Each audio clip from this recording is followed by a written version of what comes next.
Hello everyone, कैसे आप सभी लोग द पॉलिटिकल मास्टर में आप सभी का स्वागत है। आज इस वीडियो में क्लास 11 के पॉलिटिकल साइंस का चैप्टर नंबर 1 जिसका नाम है संविधान क्यों और कैसे करने वाले हैं।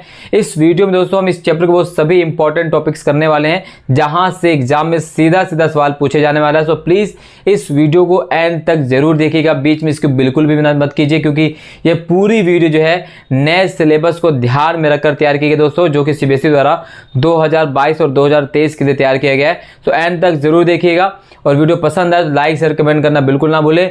अगर आप हमारे चैनल पर नए और चैनल को अभी तक सब्सक्राइब नहीं किया तो चैनल को सब्सक्राइब जरूर कर लीजिएगा, बेल आइकन को प्रेस कर लीजिए ताकि हमारे चैनल के द्वारा जो भी वीडियो अपलोड की जाए उसको नोटिफिकेशन बिना किसी बाधा के, बिना किसी रुकावट के आप सभी तक आसानी से पहुंच सके। सो प्लीज एंड तक जरूर देखें। तो चलिए दोस्तों बात करते हैं आज के हमारे सबसे पहला चैप्टर जिसका नाम हमने आपको बता दिया है संविधान क्यों और कैसे। तो शुरुआत कर लेते हैं कि संविधान है क्या है। जी हाँ, संविधान क्या है, आखिर संविधान किसे कहा जाता है।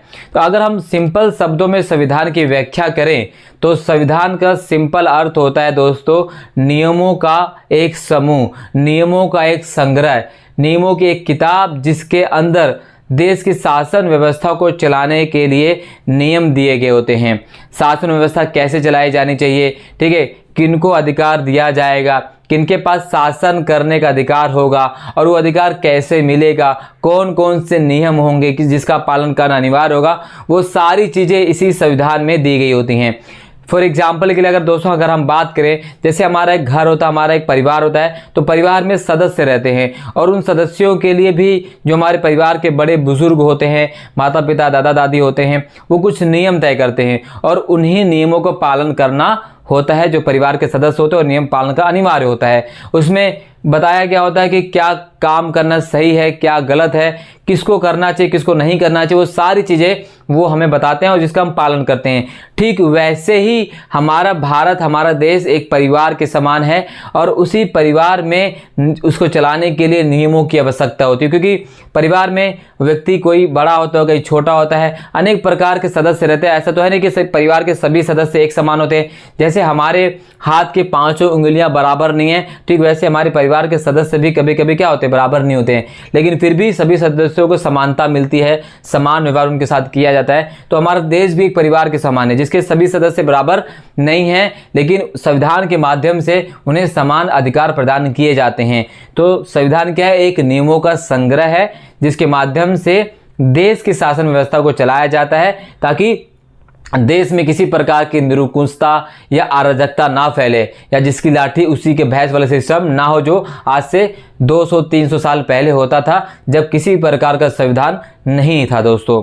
तो ठीक ये समझ के बात करते हैं संविधान के डेफिनेशन की। संविधान क्या है, तो संविधान ऐसे नियमों और सिद्धांतों का समूह है जिसके अनुसार शासन के विभिन्न अंगों का संगठन किया जाता है और नागरिकों राज्य के बीच संबंध स्थापित किए जाते हैं। जी हाँ, तो संविधान क्या करता है, नियमों का संग्रह है जिसमें अधिकार दिए गए होते हैं, कर्तव्य दिए गए होते हैं और यही संविधान में दिया गया होता है कि भाई राज्य और नागरिकों के बीच संबंध क्या है, जो नागरिक हैं वो किस प्रकार से अपने अधिकारों को प्राप्त कर सकते हैं, वो किस प्रकार से अपने कर्तव्यों का पालन कर सकते हैं, राज्य में शासन व्यवस्था कौन चलाएगा, शासन क्या जो अधिकार किसके पास होगा, वो सारे कुछ नियम जो है इसी संविधान में दिए गए होते हैं। तो संविधान क्या है, नियमों का एक संग्रह है, शासन व्यवस्था चलाने की कुंजी है, क्या है, नियम, या जिसे हम संविधान के नाम से जानते हैं दोस्तों।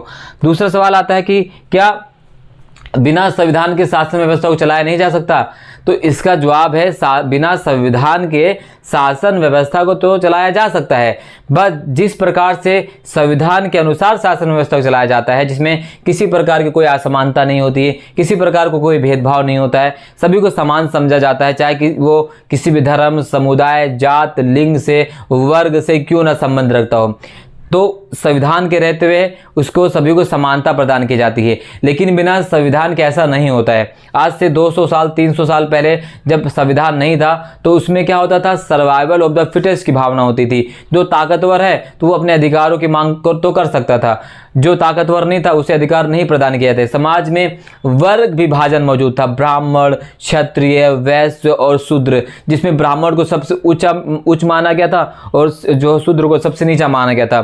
तो इस तरह से जो वर्ग व्यवस्था थी उसके आधार पर वहाँ पर शासन चलाया जाता था।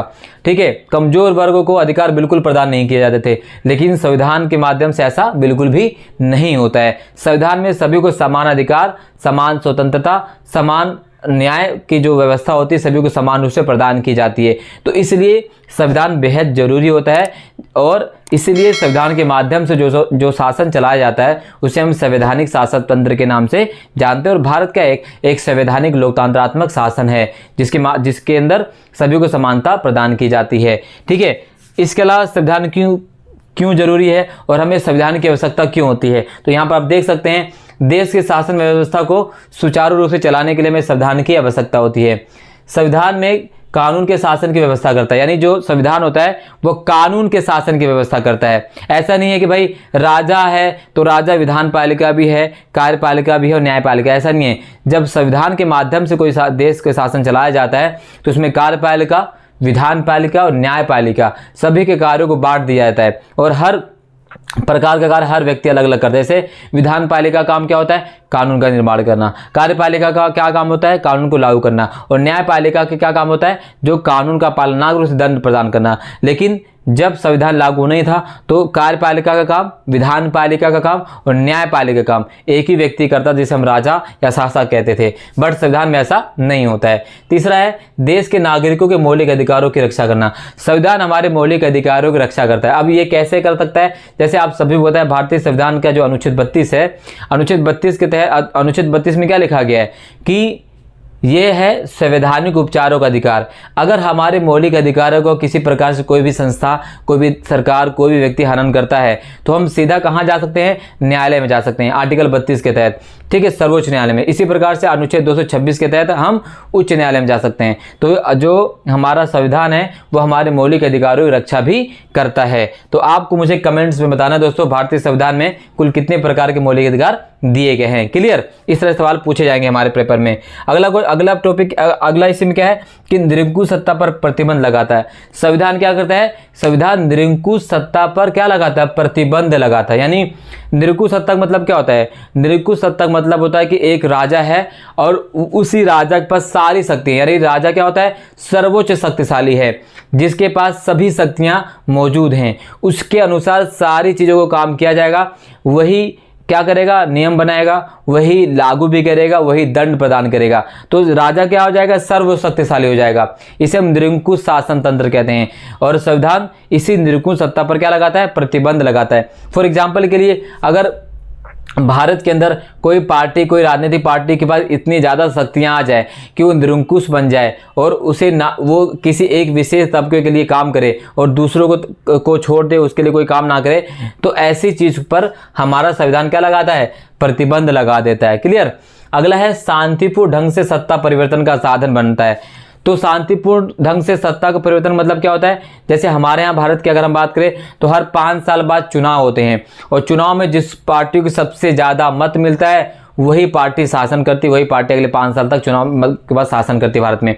लेकिन जब संविधान नहीं होता है तो शासन का परिवर्तन, सत्ता का परिवर्तन इतनी आसानी से नहीं होता। उसमें लोग क्या करते हैं, लड़ाई करते हैं, युद्ध करते हैं। जैसे पहले होता था कि भाई अगर आपको किसी राजगद्दी प्राप्त करनी तो आपको उस राजा को हराना होगा, तो मारना होगा, जो पहले होता था। बट अब ऐसा नहीं होता है। अब सिंपल तरीके से क्या होता है, चुनाव करवाया जाता है और चुनाव में जिस पार्टी को ज़्यादा बहुमत मिलती है वही पार्टी शासन करती है। तो संविधान की ज़रूरत हमें इसलिए होती है। तो यहाँ तक चीज़ें आप आई थिंक आप समझ चुके हैं दोस्तों। अगर ये सारी चीज़ समझ चुके तो एक लाइक तो बनता ही दोस्तों।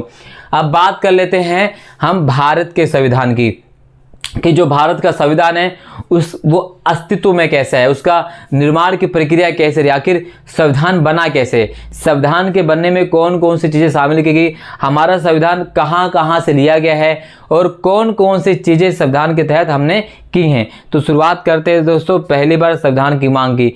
तो अगर हम बात करें दोस्तों ऐतिहासिक रूप से, तो ऐतिहासिक रूप से अगर हम बात करें तो सर्वप्रथम 1895 में, जी हाँ, सर्वप्रथम 1895 में लोकमान्य बाल गंगाधर तिलक ने अपने स्वराज विधेयक में एक मांग रखी थी कि स्वराज मेरा जन्म सिद्ध अधिकार है, मैं इसे लेकर रहूंगा, और वहीं से संविधान की मांग की जाती है। अब यहाँ पे सवाल ये उठता है कि क्या दुनिया का सबसे प्राचीन संविधान भारत का ही है? तो इसका सिंपल सा जवाब नहीं। हमसे पहले भी बहुत सारे प्राचीन संविधान रहे हैं, और दुनिया का जो सबसे पहला लिखित जो संविधान है वो दोस्तों है अमेरिका का, जो 1787 में एक सम्मेलन किया जाता है, फिलाडेल्फिया सम्मेलन। तो फिलाडेल्फिया सम्मेलन के बाद इस 1787 में दुनिया का पहला लिखित संविधान जो अस्तित्व में आता है वो होता है अमेरिका का संविधान। एक सवाल और यहाँ पर छात्र पूछते हैं कि सर क्या अमेरिका का संविधान दुनिया में पहला? नहीं, इससे पहले भी संविधान बनाने की परंपरा चली थी यूनान के अंदर, बट वो वहाँ पर लिखित संविधान नहीं था। लोकतंत्रात्मक रूप से संविधान गठन करने की जो प्रक्रिया है और संविधान की जो शुरुआत होती है वो 1787 में अमेरिकी संविधान के साथ शुरू होती है। ठीक है, सबसे पहला संविधान लिखित संविधान माना जाता है। इसके अलावा अगर हम बात करें, एक और जैसे प्रश्न पूछा जाता है कि क्या अमेरिका का संविधान सबसे प्राचीन? तो बिल्कुल हाँ, लिखित रूप में अगर बात करेंगे तो अमेरिका का जो संविधान है वो सबसे प्राचीन संविधान है। ठीक है, और अगर हम यूरोप की बात करें, यूरोप में ऐसा वो कौन सा देश है जहाँ का संविधान सबसे पुराना है? तो यूरोप की बात करेंगे तो नीदरलैंड। क्या? नीदरलैंड का जो संविधान जो है यूरोप में सबसे पुराना है। ठीक है, यूरोप में सबसे पहला संविधान नीदरलैंड का, और जो लिखित संविधान के रूप में जो सबसे पहला संविधान किसका? अमेरिका का है। तो इस तरह से बहुत सारे सवाल पूछे जाते हैं। अमेरिका जो है वो संसदीय शासन प्रणाली की जननी है। जी हाँ, अमेरिका क्या है? माफ़ कीजिएगा, अमेरिका नहीं, ब्रिटेन क्या है? संसदीय शासन प्रणाली का जननी है। यानी जो संसदीय शासन की परंपरा है वो कहाँ शुरू होती है? ब्रिटेन से शुरू होती है। अमेरिका किसका जननी है? अध्यक्षीय शासन प्रणाली का। ठीक है, और एक और देश है स्विट्जरलैंड, जो लोकतंत्र गणतंत्र यानी जिसे हम कहते हैं गणतंत्रीय शासन व्यवस्था, गणतंत्र लोकतंत्रात्मक शासन व्यवस्था के जो जनक माना जाता है वो कौन सा है? स्विट्जरलैंड। तो आपको याद रखना दोस्तों, संसदीय शासन प्रणाली के जनक कौन है? ब्रिटेन। अध्यक्षीय शासन प्रणाली के जनक कौन है? अमेरिका। और लोकतंत्रात्मक गणतंत्रीय प्रणाली के जनक कौन सा? स्विट्जरलैंड। ये आप इसको बहुत तरीके से याद कर सकते हैं, बहुत इंपॉर्टेंट चीज़ है, ये हर कोई आपको नहीं बताएगा दोस्तों जो मैं आपको बता रहा हूँ। तो हमने कहा कि भारत में जो संविधान की मांग की शुरुआत थी 1895 में स्वराज विधेयक से शुरुआत होती है। उसके बाद महात्मा गांधी जी द्वारा जो है संविधान सभा चुनाव की बात की गई। कब? महात्मा गांधी के द्वारा 1922 में। महात्मा गांधी ने 1922 में संविधान सभा की मांग करके उन्होंने कहा कि भारतीय संविधान का निर्माण भारतीयों के द्वारा किया जाएगा, और इसकी मांग उन्होंने अपनी एक पत्रिका में की थी जिसका नाम था हरिजन पत्रिका। तो महात्मा गांधी ने 1922 में संविधान की मांग रखी, हरिजन पत्रिका में उन्होंने बात रखी थी। उसके बाद जून 1934 में, ठीक है, सर्वप्रथम संविधान सभा की औपचारिक मांग की गई थी जून 1934 में, जिसके बाद 1936, 35-36 में लखनऊ अधिवेशन में इसकी मांग की जाती है। ठीक है, संविधान सभा की मांग प्रस्तुत की गई। उसके बाद क्या होता है दोस्तों? अगस्त 1940 में पहली बार संविधान सभा की मांग को क्या किया? ब्रिटिश सरकार ने आधिकारिक रूप से स्वीकार कर लिया। हमें पता होना चाहिए, प्रश्न पूछा जाता है। ठीक है, इसके बाद 1942 में भारत में एक मिशन आता है जिसका नाम होता है क्रिप्स मिशन। ठीक है, और इसी क्रिप्स मिशन में 1942 में संविधान की रूपरेखा प्रस्तुत की जाती है। ठीक है, पहली बार संविधान की जो रूपरेखा प्रस्तुत की गई थी तो 1942 में क्रिप्स मिशन प्रस्ताव के माध्यम से प्रस्तुत की गई थी। ठीक इसी के 6 साल बाद कैबिनेट मिशन भारत में आता है, और प्रश्न पूछा जाता है कि किस मिशन के बाद भारतीय संविधान सभा की स्थापना की गई थी? तो है कैबिनेट मिशन। तो कैबिनेट मिशन 1946 को जब भारत आता है तो जो कैबिनेट मिशन 1946 है उसी के द्वारा जो है भारतीय संविधान की शुरुआत की गई थी। अब कैबिनेट मिशन 3 सदस्यों वाली थी। इसके अध्यक्ष कौन थे? सर पैंथिक लॉरेंस, जो उस समय भारत के सचिव थे। ठीक है, इसके बाद जो थे स्टेफर्ड क्रिप्स और एवी अलेक्जेंडर। तो ये जो कैबिनेट मिशन है इसी के आधार पर रखा गया था दोस्तों। तो इसके 3 सदस्य थे, पैंथिक लॉरेंस, स्टेफर्ड क्रिप्स और एवी अलेक्जेंडर। ठीक है, तो यहाँ से हम कहते हैं कि ये हमारे संविधान की जो ऐतिहासिक मांग थी वहाँ से हम इसको पूरा करते हैं। और संविधान सभा के लिए जो चुनाव होता है, संविधान सभा के लिए जो चुनाव होता है वो होता है जुलाई 1946 में। याद रखिए क्या? जुलाई 1946 में भारतीय संविधान सभा के लिए चुनाव किए जाते हैं। और चुनाव के बाद जो है भारतीय संविधान सभा की जो पहली बैठक होती है वो बैठक होती है दोस्तों कब? 9 दिसंबर 1946 को भारतीय संविधान सभा की पहली बैठक होती है। अगर हम बात करें अब इस जो संविधान सभा की जो पहली बैठक थी, इस बैठक को मुस्लिम लीग द्वारा और मोहम्मद अली जिन्ना द्वारा इसका बहिष्कार किया गया। यानी मुस्लिम लीग ने इस बैठक में शामिल होने से इनकार कर दिया। शुरुआत में जो कैबिनेट मिशन भारत में आया था, उस मिशन के अनुसार संविधान सभा में जो सदस्य संख्या थी वो टोटल 389 थी, 389, जिनमें से 292 जो सदस्य वो प्रांतों से होने थे, 93 सदस्य देशी रियासतों से होने थे और 4 जो सदस्य होने थे वो कमिश्री प्रांतों क्षेत्रों से होने थे।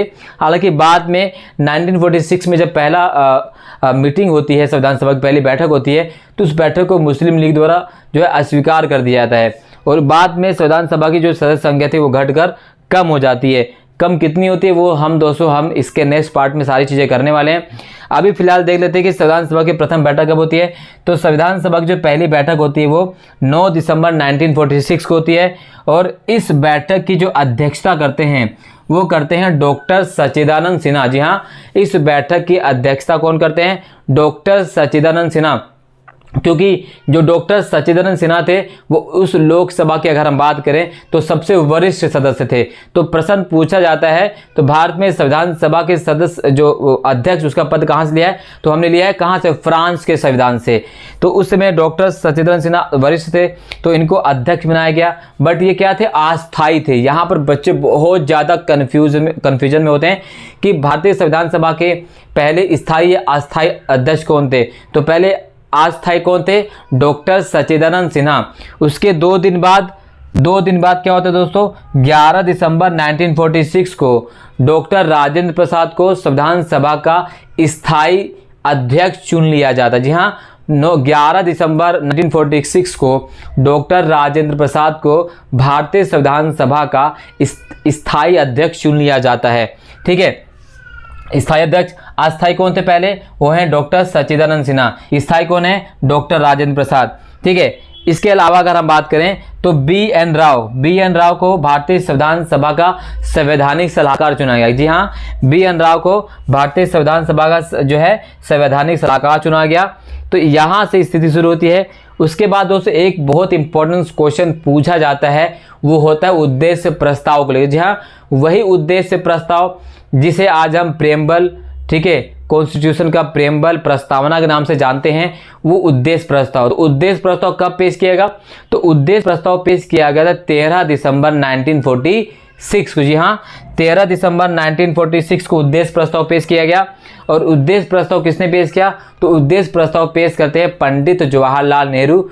जी हाँ, पंडित जवाहरलाल नेहरू उद्देश्य प्रस्ताव पेश करते हैं और इस उद्देश्य प्रस्ताव को संविधान सभा द्वारा सर्वसम्मति से 22 जनवरी 1947 को स्वीकार कर लिया। जी हाँ, इसी उद्देश्य प्रस्ताव को संविधान सभा ने सर्वसम्मति से कब स्वीकार किया? 22 जनवरी 1947 को। याद रखिए, बहुत इंपॉर्टेंट क्वेश्चन है। और उद्देश्य प्रस्ताव जिसे आज हम प्रस्तावना प्रेम्बल कहते हैं, आइन कहते हैं, वो क्या है? हम भारत के लोग। जी हाँ, हम भारत के लोग भारत को एक संपूर्ण प्रभुत्व संपन्न समाजवादी पथनिरपेक्ष, ठीक है, ये जो शब्द है पूरी प्रस्तावना का, लोकतंत्रात्मक गणराज्य, ठीक है, और इसके समस्त नागरिकों को आर्थिक, सामाजिक, राजनीतिक न्याय, ठीक है, ये जो हमारे संविधान प्रस्तावना के बोल हैं, इसी बोल को संविधान सभा ने सर्वसम्मति से 22 जनवरी 1947 को स्वीकार कर लिया दोस्तों। ठीक है, एक और इम्पोर्टेंट टॉपिक है, यहाँ से प्रश्न पूछा जाता हुआ है, वो क्या है? वह है दोस्तों हमारा प्रारूप समिति। तो प्रारूप समिति की अगर हम बात करें तो प्रारूप समिति गठन किया गया था 29 अगस्त 1947 को और इसके अध्यक्ष कौन थे? डॉक्टर भीमराव अंबेडकर। जी हाँ, डॉक्टर भीमराव अंबेडकर के द्वारा प्रारूप समिति गठन किया गया, उसके अध्यक्ष उनकी अध्यक्षता दी गई।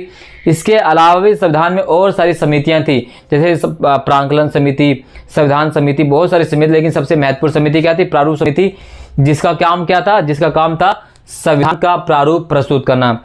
डॉक्टर भीमराव अंबेडकर के अलावा और भी सदस्य थे इस प्रारूप समिति के। तो अगर हम सदस्यों की बात करें दोस्तों तो उसमें कौन कौन थे? तो एन गोपालस्वामी अयंगर। कौन कौन थे? एन गोपालस्वामी अयंगर। इसके अलावा अल्लादी कृष्ण स्वामी अय्यर, ठीक है, मोहम्मद सदउल्ला, के.एम. मुंशी, डी.पी. खेतान। तो इस प्रकार से 7 लोग थे इस प्रारूप समिति में, जिसके अध्यक्ष कौन थे? डॉक्टर भीमराव अंबेडकर। और डॉक्टर भीमराव अंबेडकर से एक सवाल और पूछा जाता है कि डॉक्टर भीमराव अंबेडकर संविधान सभा में किस जगह से चुनकर आए थे? तो पहली बार वो पश्चिम बंगाल से चुनकर आए थे। ठीक है, तो इस तरह से सवाल पूछा जाता है। इसके अलावा प्रश्न पूछा जाता है कि भारतीय संविधान सभा में संविधान सभा जो थी उसमें कितने लाख लोगों पर एक प्रतिनिधि था? तो भारतीय संविधान सभा में 10 लाख लोगों पर एक प्रतिनिधि। कितने लोगों पर? 10 लाख लोगों पर एक प्रतिनिधि। भारतीय संविधान सभा में कुल कितनी महिलाएं थी? तो भारतीय संविधान सभा में कुल महिलाओं की संख्या थी 9, केवल 9 महिलाएं थी। और उसमें एक महत्वपूर्ण महिला थी जिसका नाम था कादम्बरी गांगुली। जी हाँ, कादम्बरी गांगुली वो वही महिलाएं जो भारत की पहली ग्रेजुएट महिला थी, कलकत्ता से थी। ठीक है, तो बहुत महत्वपूर्ण महिला थी। 9 महिलाएं थी। और अनुसूचित जाति, जिसे हम जनजाति कहते हैं, अनुसूचित जनजाति से 33 सदस्य हमारे संविधान सभा के सदस्य थे।